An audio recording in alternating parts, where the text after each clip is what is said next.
Right now at 5:30, state lawmakers are pushing forward a bill requiring people buying firearms to complete hours of safety training rather than just passing a written test. And as Choi explains, opponents argue it will create new barriers for law-abiding gun owners, while supporters say it will increase safety.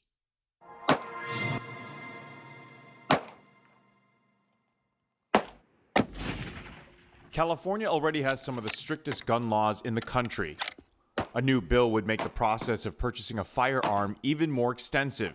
Luis Lopez is a new gun owner. There's more fees when you purchase ammo. Every year it's a little bit more. So I feel like they're just making it a little bit more difficult. Before buying a firearm in California, gun owners have to pass a written safety test to obtain a firearm safety certificate.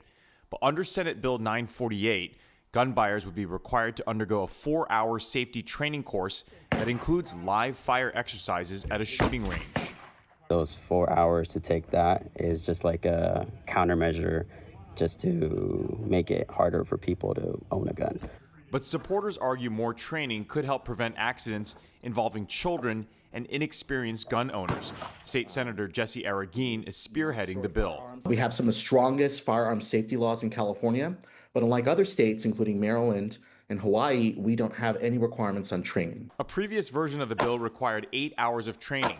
The law would also require gun owners moving into the state to obtain a firearm safety certificate and register their firearms within 180 days of arriving. The goal of this bill is to make sure that people that own a firearm in California are trained in terms of how to properly use a firearm. We've seen tragic consequences of people who've improperly used firearms or who've not properly stored firearms, kids and other people getting access to those firearms and killing other people.